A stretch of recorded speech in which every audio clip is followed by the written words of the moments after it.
네, 굿모닝 인포맥스 생방송으로 함께하고 계십니다. 경제 이야기 이어가 보겠습니다. 이코노미스트 장재철 박사 나와 계십니다. 박사님 안녕하세요. 네, 안녕하세요. 네, 저희도 계속해서 방송 시작하고 관세 얘기로 시작해서 지금까지도 관세 얘기를 하고 있는 것 같습니다. 실시간으로 속보가 전해져요. 어떻게 보고 계세요?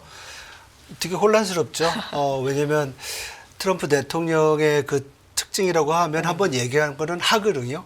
근데 하는데 언제 하느냐가 제일 중요한 것 같아요. 한번 얘기했다가 약간 이상하게 왜 바로 안 하고 2월 초에 하지? 2월 초에 했다가 또 4월로 연기하고 여러 가지 일들이 있잖아요. 그래서 제 생각으로는 이건 이제 시작하는 단계고 궁극적으로는 이 트럼프 2.0 하에서의 관세라는 그 자체가 제가 이해하기로는 이거는 달러 패권.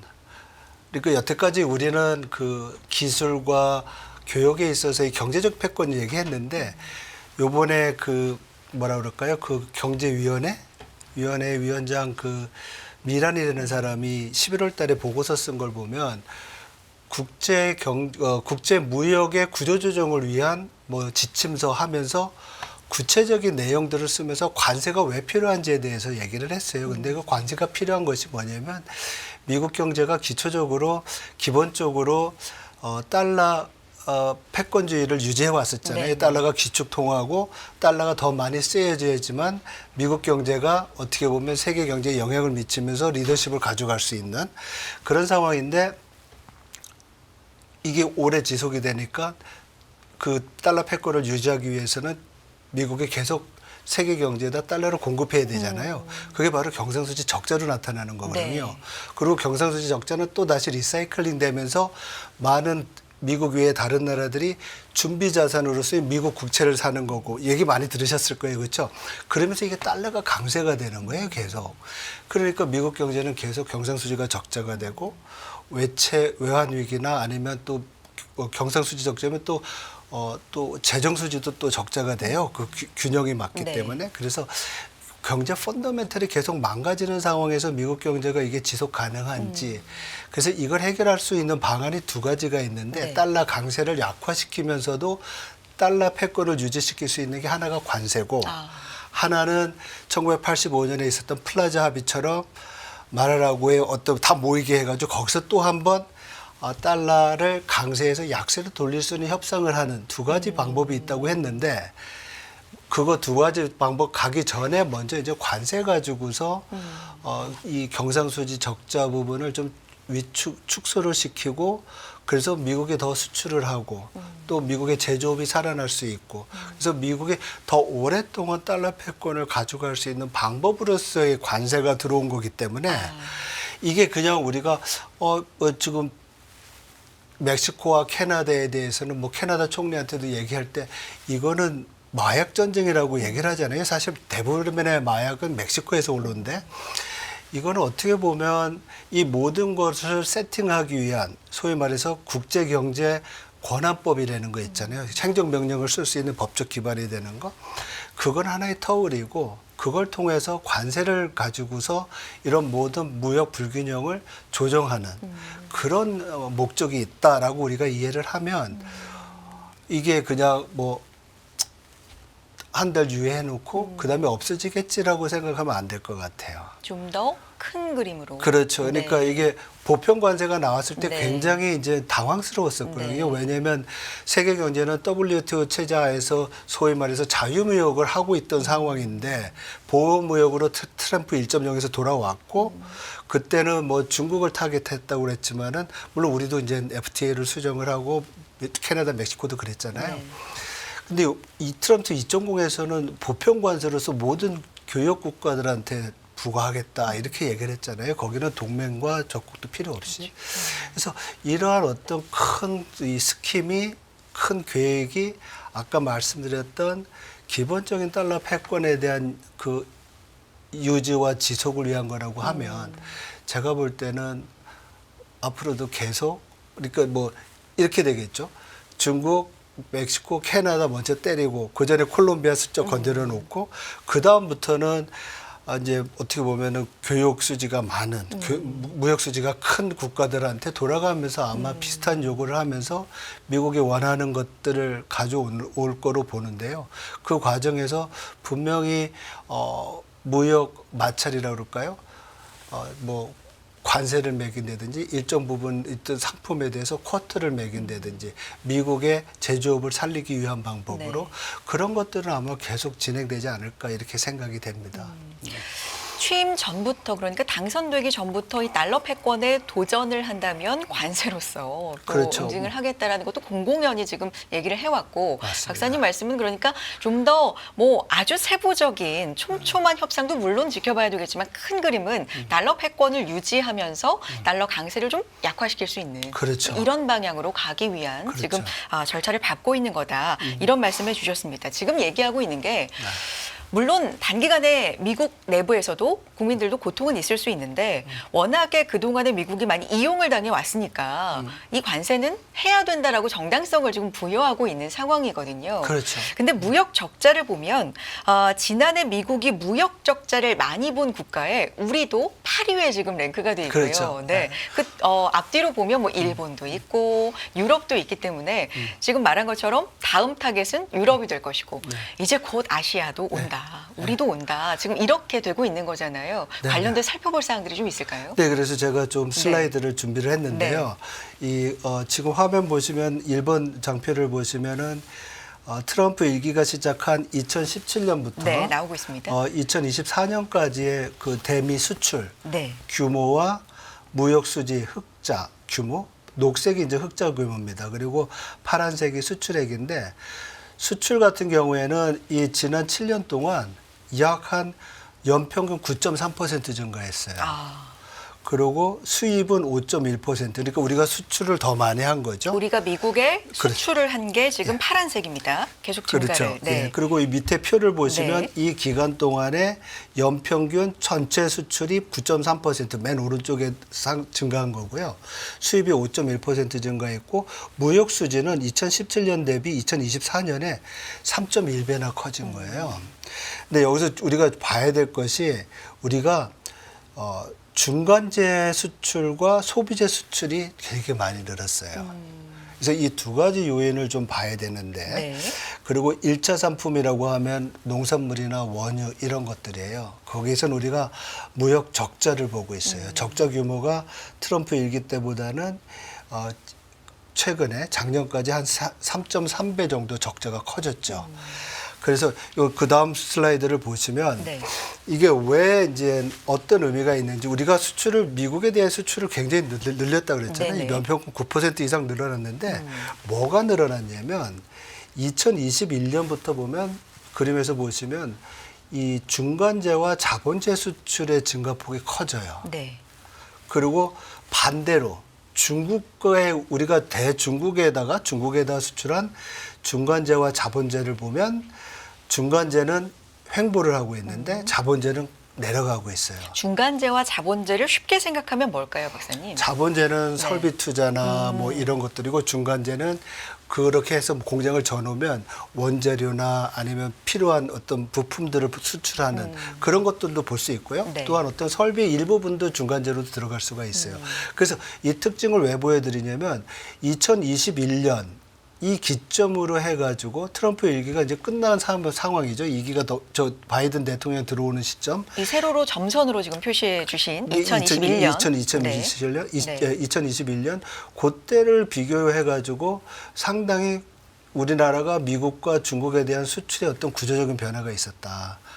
이게 이제 제 생각으로는 서플라이 체인이 바뀌면서 공장을 미국에다 옮긴다든지 아니면 미국에 대한 어떤 그 제재로 인해서 수출 관련된 모든 것들을 미국 우선으로 두는 이런 조치들이 있었다 이거죠. 그래서 이거가 서플라이 체인의 한 단면이 아닌가, 서플라이 체인이 바뀌는 거에 단면이 아닌가 이렇게 보이고요. 2021년 이후로 미국으로는 늘고 그렇죠. 중국으로는 우리가 비중을 좀 많이 줄이고. 줄였죠. 예. 그런데 우리의 그 아주 고질적으로 중국의 비중이 굉장히 높기 때문에 그거에 대한 위험도 리스크도 좀 있어서 이걸 어느 정도 균형 균형을 맞춘 거를 좀 긍정적으로 얘기할 때도 있었거든요, 박사님. 그렇죠. 네. 그때 우리가 항상 얘기했던 게 수출 다변화가 그렇죠. 필요하다. 맞아요. 예, 의존도가 너무 높으면 네. 중국 경제에 큰 영향을 받으니까 그렇죠. 다변화가 필요하다. 그런 부분이 있어서 이런 어떤 미국으로의 자본 이동이나 아니면 생산 시설의 이동이 바람직할 수도 있어요. 그렇지만 이때는 어떤 경제적인 어떤 그 효율성이나 이런 거에 비한 것보다는 코로나 이후에 소위 말해서 디리스킹, 아까 말씀하신 그런 위험도를 줄이기 위해 가지고 중국으로부터 이제 우방국이나 친한 나라로 이제 옮겨놓는 또 바이든 행정부 들어오면서 IRA나 여러 가지 법들이 또 되게 우호적으로 변했잖아요. 그 효과로 인해서 중간재 수출이 늘어나면서 소위 말해서 수입 증가율을 능가하는 대미 수출 증가율이 나타난 거죠. 그래서 이런 부분들은 사실 이 다음 슬라이드에서 보시는 것처럼 우리가 2021년부터 대미 직접 투자가 엄청 많이 늘어요. 그 이전보다 100억에서 150억 달러씩 늘어나요. 확 늘었네요. 그렇죠. 네. 그러니까 이런 부분이 이제 말씀드린 서플라이 체인이 변하는 것이고 그거에 의해서 중간재의 어떤 그 수출이 비중이 점점 커지는 거죠. 왜냐하면 거기서 더 많이 생산하고 거기서 소비시킬 할 때 우리 수출 기업들이 인센티브를 받을 수 있고 또 세금 인센티브와 대출도 받을 수 있고 여러 가지가 있었잖아요. 트럼프 대통령이 그거 다 이제 중지시킨다고 그랬는데 일단 정지는 돼 있지만 그런 현상들이 여기 나타난 거예요. 근데 여기서 보시면은 중간재 수출 늘어나는 거 못지않게 왼쪽 그림에서 보시면 회색 그림인데 소비재 수출도 많이 늘어났어요. 네. 소비재라는 건 뭐 그냥 냉장고, 일상적인 뭐 음식료, 뭐 라면도 많이 나가겠죠. 제품이죠. 그렇죠. 소매 제품 제품. 소비할 네. 수 있는 거. 네. 그래서 이게 이제 어떻게 보면 결국 미국이 이제 우리나라의 그 아까 말씀드렸듯이 무역 수지 흑자가 3배가 넘게 늘어났다고 그랬잖아요. 그리고 그거가 늘어난 게 말씀드렸던 것처럼 자본재나 중간재가 많이 늘어서 이제 우리가 니네 수출 많이 늘렸어 그러면 되는데 소비재까지 늘어났으니까 약간 궁색해질 수 있는 것 같아요. 그래서 지금 아까 이제 처음에 말씀드릴 때 미국의 흑자를 내는 10대 주요 국가들을 보면 우리나라가 8위라고 말씀하셨잖아요. 네. 이 슬라이드 보시면은 장표 4를 보면 2023년과 2024년 1월부터 11월까지의 그 미국이 어떤 나라로부터 적자를 제일 많이 보고 있는지 나타낸 거예요. 근데 중국, 멕시코가 1, 2위고요. 그다음에 베트남, 그다음에 캐나다는 올해는 좀 약간 밀렸어요. 그리고 한국은 말씀하신 대로 지금 8위고 그러니까 미국이 적자를 많이 보고 있는 나라 순이에요, 지금. 그렇죠. 네네네. 저기들 많이 네네. 보는 거죠. 그래서 제가 볼 때는 만약에 무역 제재를 하는 잣대로서 이러한 미국이 이런 나라들로부터 적자 규모가 문제가 되고 이것이 아까 말씀드렸던 경상수지 적자의 확대로 연결이 된다고 하면 반드시 이런 문제를 시정하기 위해서 노력을 하겠죠. 그렇죠? 그럴 때는 우리나라도 예외가 될 수 없을 것이고 그다음에 중국, 멕시코, 캐나다에 의해서 유럽 가고 난 다음에는 아시아 쪽으로 올 것은 너무 분명하다. 인도, 한국, 대만이 있기 때문에.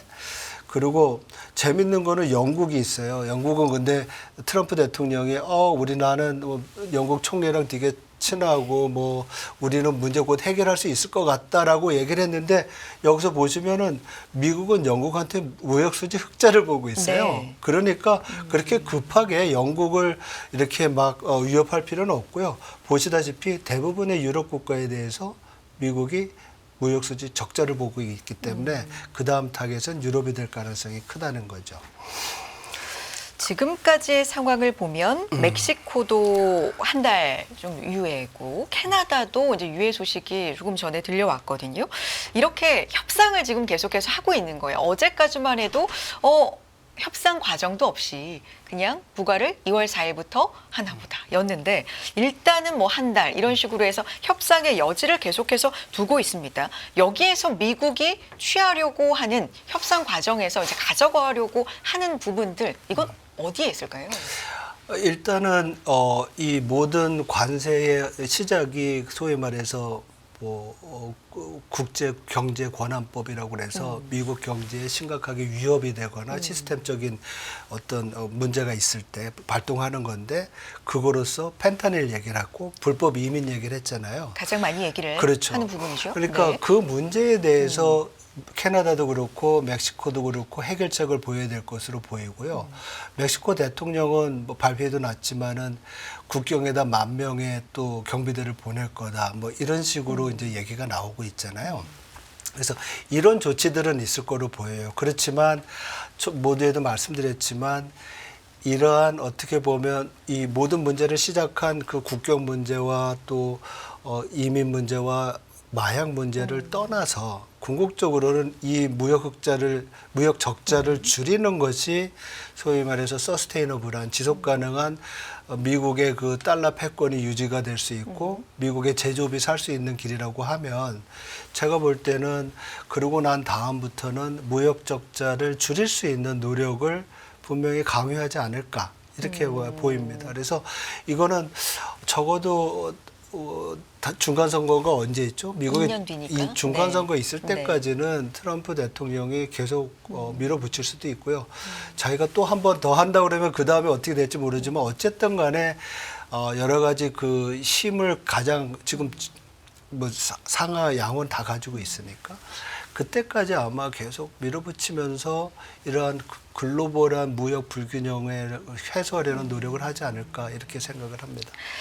무역 불균형 해소 그리고 앞서서 말씀해 주신 달러 패권을 유지하면서 달러 강세를 좀 약화시킬 수 있는 방법들 뭐 이런 걸로 지금 추진을 하고 있는 것이다. 그런데 미국 내부에서도 이게 미국 경제에도 과연 좋은 것인가 부메랑이 돼서 좀 역효과가 있지 않을까라는 얘기들이 있는 것 같아요. 맞아요. 맞는 주장입니까? 어떻게 보세요? 그렇죠. 왜냐하면 처음에 이제 관세를 도입한다고 하면 소위 말해서 교과서에서 경제학을 배운 모든 경제학도나 우리 많은 분들이 상식으로 알고 있는 부분이 관세는 이거는 교역을 줄이고 또 양국의 국민들의 후생을 줄이고 생산과 모든 것들을 다 축소시키는 안 좋은 건데라고 생각을 하잖아요. 그리고 그 과정에 있어서의 어떤 메커니즘이라고 그럴까? 그러면 관세가 부과가 되면 물가가 올라가게 되고 물가가 올라가게 되면 소비는 줄게 되고 소비가 줄게 되면 수출하는 국가, 다른 국가에서는 생산이 줄게 되고 뭐 그래서 결국은 관세를 부과했을 때 다른 조건이 다 일정하고 이쪽에서 생산만 준다고 보면 관세는 상대방한테 나쁜 정책이죠. 근데 항상 그렇게 안 끝나잖아요. 여기서 또 보복 관세라니까 관세를 매긴 국가도 또 나빠지는 거죠. 그래서 제일 큰 메커니즘으로서는 아마 물가가 제일 큰 이유가 될 수 있을 것 같아요. 그래서 작년에 그 무디스가 트럼프 2.0의 경제 정책을 다 분석한 다음에 이 정책이 만약에 실행이 된다고 하면 2025년과 2026년에 미국의 물가가 약 한 1%포인트 내외씩 올라갈 거다. 이렇게 보고요. 보편 관세 10% 정도씩 올린다고 하면, 부과한다고 하면 한 0.3에서 0.6% 정도의 인플레이션 인상 요인은 있다. 그래서 모든 분석들이 대부분이 적어도 미니멈 0.3 그리고 크게는 0.9에서 1%포인트 정도의 인플레이션의 압력이 있는 거로 나타나죠. 근데 이게 지금 우리가 뭐 관세만 얘기를 했지만은 또 이민 문제 있잖아요. 그래서 보면 불법 이민자 피터슨 연구소에서 분석한 거에 따르면 미국 내 불법 이민자가 약 한 830만 명 있는데 트럼프가 추방하고 싶어하는 이민자들은 특히 범죄자잖아요. 근데 골드만삭스는 약 한 120만 명 정도를 추방할 거다 이렇게 보여요. 근데 피터슨 연구소가 830만 정도의 불법 이민자들이 추방이 되면 물가가 3.6%포인트 올라간다 그랬어요. 왜냐하면 이건 임금과 관련된 그렇죠. 얘기가요? 임금이 올라가는 거니까. 네. 그렇게 되면 만약에 830만 명에서 3.6인데 그중에서 범법자 120만 명만 내쫓는다고 해도 0.5%포인트 정도의 물가 상승 압력이 있는 거죠. 근데 올해 말에 예상되고 있는 소비자 물가가 뭐 PC 인플레이션도 그렇고 2%대 중반 이상이거든요. 2% 되는 거는 2026년이나 말이나 될 가능하니까 그러면은 물가가 관세 또 이 불법 이민 이런 거 다 되면 물가가 3%가 넘는 거죠. 그러면 인플레이션 우려 때문에 금리를 못 내리고 어쩌면 이것이 기대 인플레이션을 자극을 해가지고 인플레이션을 올린다. 그러면 인플레이션을 금리를 올려야 되는 그런 상황도 오히려 생길 네. 수 있는 거죠. 그러니까 페드 입장에서 보면 연준 입장에서 보면 왜 웨이트 앤 씨를 해야 되는지 모든 정책들이 정리가 되고 그 여파를 알 수 있는 시점까지 기다려야 되는지가 이런 데서 나오는 거죠. 인하가 아니라 어떻게 보면 이론적으로만 따지면 그렇죠. 인상을 할 수도 있는 상황이 숫자적으로 나올 수 있기 때문에 일단 지금은 좀 극단적인 그건 생각일 수 있지만 지켜보자라는 근거가 여기서 나온다라는 말씀이시네요. 그렇죠. 네. 예, 예. 그래서 이게 좀 되게 이제 복잡한 다이나믹스가 들어가요. 관세가 들어가면 관세를 매기게 되면 우리가 지금 달러가 강세가 되잖아요.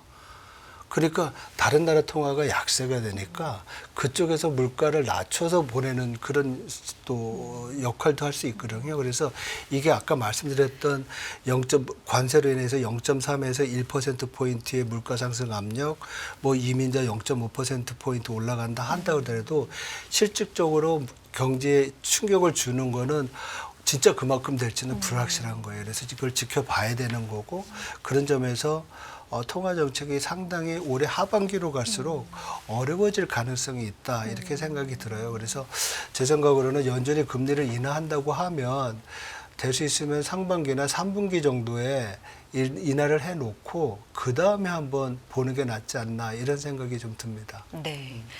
그런 가운데 트럼프 대통령은 밤사이에 지난주 이제 연준의 결정은 잘했다 뭐 이런 네. 얘기를 또 하면서 지지 의향을 또 펴기도 했습니다. 그런데 말씀해 주신 것처럼 관세가 더해진 어떤 통화 정책의 셈법은 굉장히 좀 복잡해질 수 있다. 생각이 많아질 수 있다라는 얘기 좀 지켜보도록 하겠고요. 그런 가운데 지표, 저희가 이제 관세 밤사이에는 굉장히 뉴스가 많이 쏟아졌기 때문에 지표를 조금 소홀하게 봤는데 요거 하나 보겠습니다. ISM 제조업 PMI가 발표가 됐습니다.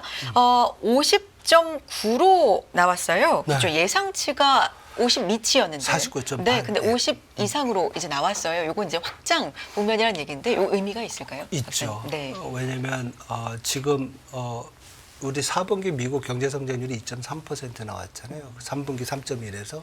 그래서 경기가 슬로우 다운하면서 노멀라이제이션 되는 과정에서 제일 우려됐던 게 뭐냐면 그동안 경제를 이끌어왔던 게 제조업이 아니라 서비스업이었잖아요. 그렇죠. 근데 서비스업 쪽에서의 성장 모멘텀이 죽고 있었거든요.